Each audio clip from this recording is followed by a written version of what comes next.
Grabe ka na talaga, Andy. Parang dati lang nakikisali ka lang sa mga parlor games, tapos ngayon ikaw na yung nagbibigay ng premyo. Grabe ka na talaga, pinsan. Maganda na. Generous pa. Grabe naman. Ilang grabe pa ba ang sasabihin? Oh, giliw mo. Mali lyrics mo. Lyrics lang mali sa akin sa yung buong pagkatao mo. Tawagin ko na ba sila, tita? Hihingi lang ako ng permission para pag-untugin ko kayong dalawa. Grabe naman kasi. Ayun naman siya sa grabe niya. Sa bagay mukha niya mukhang graba. Can you not? Ang ingay niyo. Pero girl, ang tagal na rin nung last celebration mo ng Christmas dito sa Philippines, ha? How was Baguio? Visit ka, Lara. Palagi ka kasing busy. Ngayon ka lang namin ulit nakita. Namiss ka namin. Namiss namin pa sa lubong mo. Baka naman. Baka naman. Baka naman? Oo nga, baka naman. Tama. Sige, you know naman na kayo yung pinaka-paborito kong mga pinsan, di ba? Dahil dyan, I got you both. Ayun na. Ayun na. Magkano hula mo? 5,000. Akin 3K. Ito na. Ano yan? Andox lechon baka? Oo, sabi niyo kasi, baka naman, baka naman. O ito baka, pasalubong ko sa inyo. This is one of my favorites sa Andox. Like, sobrang sarap. Sobrang lambot. Yummy! O, ayan na. Buti marami akong dala. Tig-isa kayo. Sige, dun muna ako. Kulang kasi yung sinabi mo, Kit. Ano naman kasi sinabi mo, baka naman, ulanin mo kami ng pera. Nakalimutan ko kasi na literal pala siya mag-isip. Merry Christmas sa ating lahat. Merry Christmas din kay Santa Andy. Yummy nga. Narap! Grabe ngiti naman yan, o ang ganda. Aga-aga binobola mo na naman ako, ah. Asado kasi favorite ko kaya malabong binobola kita, Case. Ay, ewan pa, full. Akala ko ba na full ka na? Sa sahig, di ba nadulas ka kahapon? Shhh! Tigilan mo ako, wag mo na ipaalala. Minsan kasi kailangan natin maranasan yun para malaman din natin na may isang taong tatawanan tayo at may isang taong tutulungan tayo. At yung sinasabi mo ay ikaw yun. Parehas mo akong tinawanan tsaka tinulungan. At least tinulungan kita. Anyway, bakit ka nga nakangiti dyan? May iba na ba nagpapangiti sa'yo bukod sa akin? Excuse me, never mo kaya ako napangiti for? Napatawa lang. Ano nga kasi yun? Share mo naman. This year kasi, TikTok is celebrating big on the small screen. Ay, we? Gaganapin na kasi yung TikTok Awards PH sa September 30 at 10:30pm and 10:45pm naman sa TV5. Tapos yung mismong link sa event, available na siya sa official TikTok account. We can already register and reminded na rin. We? As in, we? Sabay nating panoorin. Di ba marami kang idols doon? Di-date na rin natin yun. Date? Oo, like, naka-video call tayo tapos sabay natin pinapanood yung event. Hindi ka naman nagta-TikTok eh. So, kasi makitang nag-e-enjoy ka tsaka para ma-share mo na rin yung happiness mo sa akin. Oh, napangiti na kita ha. Wala nang bawian yan. Magde-date tayo sa September 30. Period! Okay. Hoy, ang bibig, Diyos ko, day. Sara mo nga, baka may pumasok na langaw. Ano tingin mo kay Adli? Si Adli? My gosh. Don't tell me may gusto ka sa kanya. Ano nga tingin mo sa kanya? Tao. Gwapong tao. Gwapo niya nga, no? I heard my name. Adli baka mo? Anong may paglilingkod ko sa inyo, mga binibini? Crush ka nitong best friend kong si Kari Adli. Alam ko. Ay. Ha? Every time kasi naigigreet kita, napapanganga ka tsaka napapangiti. Anong pala kalakas appeal ko? Ang gwapo. Wala yun. Ng mga forma mo. Ang gwapo ka ng mga forma mo. Crush ko yung style mo, Adli. Eh ako, yung ako mismo. Gwapo ba ako? Crush mo ba ako? Nakaka-conscious ka naman tumitig. Never ko pa naisip yung feelings ko for you kasi ang lagi ko napapansin is yung mga sinusuot mo. Ang galing mo magdala ng damit. Tapos bagay pa dyan sa buhok mo, sobrang fluffy. I mean, bukod doon, ang gwapo mo. Tapos ang lakas nga talaga ng appeal mo. Hindi ka lang din puro forma kasi matalino tsaka masipag ka. Di ba nasa dean's list ka? Nakakadagdag gwapings yun. Overall, gusto kita. Shucks. Sorry, nanghina yung tuhod ko. Pero, hindi mo naman kasi ako type, so okay lang. I just expressed my feelings towards you. No pressure at all. Ano pa ba? Uy, Kari, type kita. Gusto kita, crush kita, o ano man tawag dyan. Bakit? Bakit mo ako gusto? Bakit mo ako type? Bakit Bakit ako? Kasi sinasalubong mo ako tuwing umaga. Niningitaan mo agad ako. Hi, Kari. Hi. Hi, Kari. Hi. Adli. Hi, Kari. Good morning. Hi, Kari. Kahit na bad trip ako tuwing umaga, pag nakikita kita, feeling ko okay na ako kasi may isang taong kaya akong harapin kahit na hindi approachable yung aura ko. Kari, you're literally a walking ray of sunshine. May na-discover akong bagong cafe malapit dito sa school. Date tayo mamaya. Wow! Pagkatapos ako gawing audience ng dalawa, iniwan na ako rito. Hindi man lang ako inalok. Buhulin ko kaya yung dalawang yun. Nasaan na ba kasi yung akin? Hanap mo ako, Tina? Diyos. Nakakaloka. Akala ko malilate ako. Nakipagsagutan pa ako sa kapitbahay namin kasi muntik niya nang mabanggay sa sasakyan ko. Ano nangyari yan eh? Eh di ayun, humingi na lang ako ng sorry kasi kung hindi baka umabot pa kami sa barangay. Eh di ba kakalipat ko lang doon? Ayoko naman pumangit yung pakikitungo nila sa akin. My gosh, ikaw na mabait at soft-spoken. May beef din pala sa kapitbahay. Pero mas malala yung akin. Diyos ko po, Marimar. Nag-video ako hanggang alas 4 ng umaga, may tinatapos akong PowerPoint. Mas lalo pa ako na-stress kasi hindi ko na-save yung ginagawa ko. Muntik na akong lumipat ng bahay dahil sa sobrang ingay nila. Ay, mas beefier yung encounter ko with my neighbor. Ang kapal pa na mukha kasi one time, inalo kami ng ginataang kalabasa at saka tortang talong. Anong beefier doon? Eh yung kalabasa at talong galing yun sa tanim namin eh. Ninakaw niya yung mga yun sa bakuran namin. We tried to confront him pero wala raw ebidensya eh. Kapag talaga nahuli ko yun, ilalagay ko lahat ng mga nawalis kong dahon sa bakuran niya, tsaka ko lalagyan ng langis para hindi mabilis mawalis. Beefier nga. Sabi ko sa'yo, Jelay. Baka may entry din si Miss Kimi, ano? Well, I can say out of all your entries, I have the beefiest encounter with my neighbor. 4 years ago, kapag paalis na ako papuntang work, palagi niya akong binibigyan ng flowers. Ay, Miss Kimi, hindi po beefiest yun. And along with the flowers, may kasamang Jollibee hamburger yun. Maybe alam niyo favorite ko yun kasi hello, beefiest lang sarap yun eh. Ngayon, fiancé ko na siya. Wala na. Umuwi na tayong lahat. Na kay Miss Kimi na yung titulong The Beefiest Encounter with Your Neighbor eh. Wala na to. Ginalingan masyado. I definitely agree with you, madam. Short entry pero yun nga talaga yung beefiest chika out of all. Favorite ko at favorite ng lahat din naman yung hamburger na yan kasi people's choice yan eh. Pero bakit wala akong love life na katulad yan, Miss Kimi? Sana all. Kakainis naman eh. Ang emi mo talaga. Eh di wow. Ano? Wala pang sinasabi. Nakikita pa lang kita, naiirita na ako. Uy, wag. The more you hate, the more you love. Daming alam. Mas marami pa akong mabibigay na kaalamanan kapag nasa date tayo. Bibigyan kita ng facts tungkol sa akin, sa personality ko, hobbies ko, at saka yung feelings ko para sa'yo. Huh? Nagulat ka pa? Para namang hindi mo alam na gusto kita. Lagi ko naman sinasabi sa'yo. Okay, so itong part na to mapupunta kay... Sienna. Oh, Gusto kita. I like you, Miss Sienna. Gusto ko si Sienna! ang ingay mo. Nandiyan ka pala?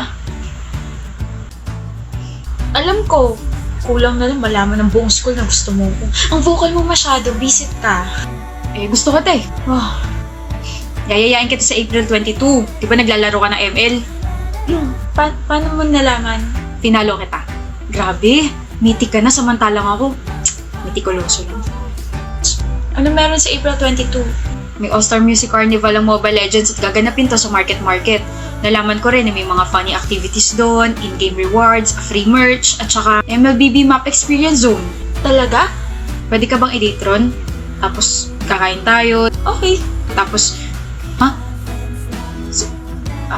Ano? Okay? Oo. Okay. Date tayo ron.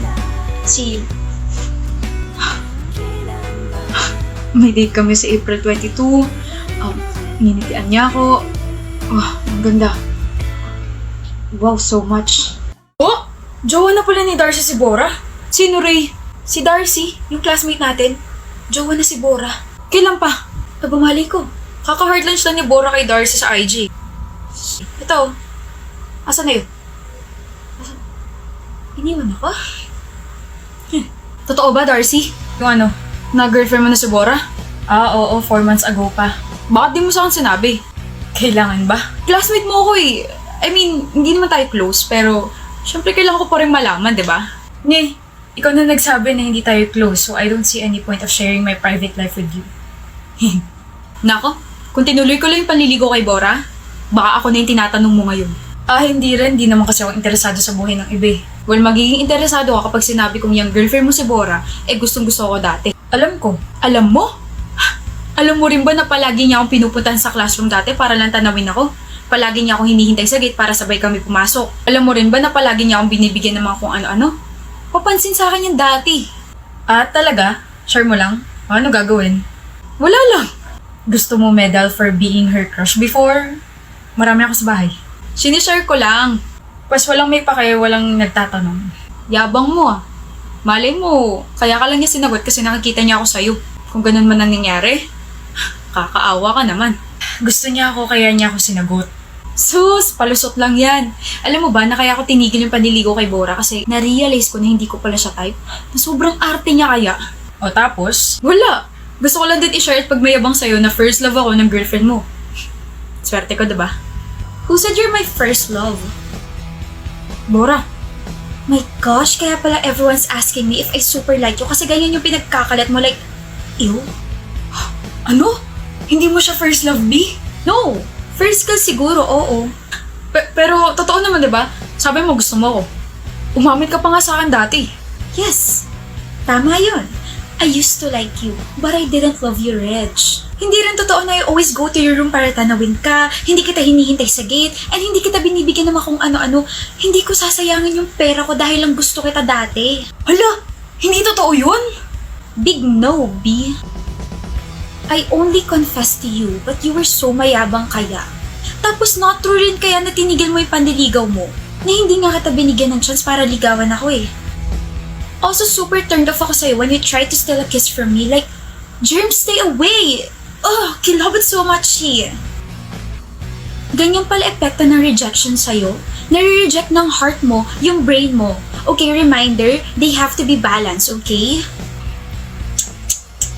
I'm glad na may character development ako. I'm glad na I upgraded my standards. And I'm glad na nagsatal ako sa isang taong nire-respeto ko. Slade! Stop spreading lies about us and about my feelings. Stop pestering my boyfriend and stop being so bitter. Move on din pag may time or di kay gayahin mo yung nasa sweatshirt mo. Self-love. Let's go, Darcy. Let's go!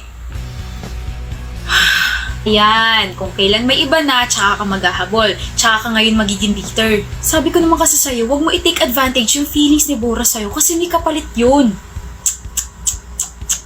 Doon ka na nga. Go, Team Dara! Bakit bigla ka nagaya ng date, ha? You've been very busy with your new work. Masama na buyayain ka sa date. Miss Kaden. Nicholas, ha? Baka mamaya makikipag-break ka na pala sa akin. 4 years na tayo. Sira ulo na lang ako kung makikipag-break pa ako sa'yo. Sus, dami mong charots. Medyo may nafe-feel talaga ako ngayon eh. Hindi nga ako makikipag-break. Nagyayaya ka lang kaya ng date kapag may occasion tayo like monthsary, anniversary, birthday, ano pa ba, pag may na-achieve ka or ako. Malay ko ba kung last date na pala natin to? May importante talaga ako sasabihin sa'yo pero hindi ako makikipaghiwalay kay Den. Oh, seryoso mo naman bigla. We've been together for 4 years. Alam mo ba yun? Ikaw lang nag-iisa para sa akin. Ikaw lang gusto ko makasama habang buhay. Ikaw lang kay Den. Will you marry me? Will you marry me, love? Oh, Nicholas. Yes, I will marry you. Happy April Fools. Ha? Happy April Fools. Joke lang tong proposal ko. You should have seen your face. Joke lang? Oo, joke lang. Grabe, nag-expect ka, no? Uy, Kaden, di pa ako ready, no? Bakit kami, Sing-Sing? Ah, eto. Peke lang to. Binili ko to for 20 pesos para lang magawa tong prank na to. Tagal na natin. 5 years na tayo. Parang dati kinukulit mo lang ako sa chat. Sobrang snub mo kaya dati, B. Pahirapan talaga. Nagrereklamo ka? Uy, hindi oh. Oh, Ba't na nahimik ka bigla? May iniisip lang ako. Ano? Iniisip ko lang na parehas na tayong stable sa buhay. Masaya tayong dalawa, mahal natin ang isa't isa. Pakasal na tayo, Kaden. Tititigan mo lang ba yung singsing? Familiar yung singsing na yan. Singsing ko ba yan? Buko na ba ako? Tama ka. Galing to sa jewelry box mo. Happy April Fool's, love. Pero hindi naman April 1 ngayon ah. Pero April pa rin ngayon. Galit ka ba? Joke lang ngayon. Okay. Birthday ko ngayon tapos di mo ko babatiin. Nabati na kita. Grabe, ang cold. Kung kailan 6 years na tayo, naging ganyan ka pa sa akin. Grabe, last month ka pa naging ganyan sa akin. Tapos ngayon, birthday ko. Oo na, sorry na. Happy birthday, Nicholas. Thank you, love. Alam mo, gusto ko pang maging memorable tong birthday ko ngayon. O, anong gagawin mo? Teka, anong kukunin mo dyan sa bulsa mo? Kaden, stop. Di pa tapusin mo muna ako. Please don't ruin my proposal. Just stop. Bakit ba? Magpapropose ka? Oo. Ito naman, inunahan ako bigla. O siya, sige. Will you marry me? Bakit? Anong bakit? Malamang kasi mahal kita. B, I need your response. Sabihin mo ng joke to. Hindi to joke. Katatapos mo lang mag-joke ng proposal last month kasi April Fool's yun, diba? And it's right after our 6th anniversary, so bakit ka ulit magpropose? Are you pranking me again? May video ba ulit ngayon? Kasi diba natutuwa kang makita ko mukhang tanga? Huh? What do you mean? Okay, seryoso talaga ako ngayon. As in. Pakasal na tayo. Okay, I'll marry you. It's a yes. Talaga? Do you really think na yun yung sasabihin ko? Ha? Ayoko. Malay ko ba kung pinaglalaroan mo lang ulit ako? I should have left you when you made fun of my feelings 2 years ago. Joke nga lang yun. What's the big deal about it? Big deal kasi paulit-ulit akong umasa at paulit-ulit mo akong ginagawang tanga. Nakakatawa naman kasi talaga yun. Was sa akin hindi, Nicholas. Sabihin mo na mababaw ako o ano, pero hindi yun nakakatawa. Alam mo bang sobra sa'yo ko when you proposed last month? Kasi ready na ako to settle down with you. Kaso ginawa mo na naman yung prank na yun eh. Kaden, sorry. Funny na ngayon ka lang nag-sorry kahit ilang beses mo nang ginawa yan. Akala ko kasi okay lang sa'yo. I've been very vocal, diba? Sabi ko naiinis ako kapag ginagawa mo yan. Pero ang depensa mo naman, boring mo naman, Kaden. Masyado ka nakampante, no? Kala mo tatanggapin ko na tong proposal mo kasi 6 years na tayo? Dahil mahal kita? No, Nicholas. I've had enough. Punong-puno na ako sa'yo, you immature, insensitive boy. Babalik ka rin sa akin. Ang tanging babalik lang dito ay ang singsing na binili mo. Go get your refund, Nicholas. Tell them I said no.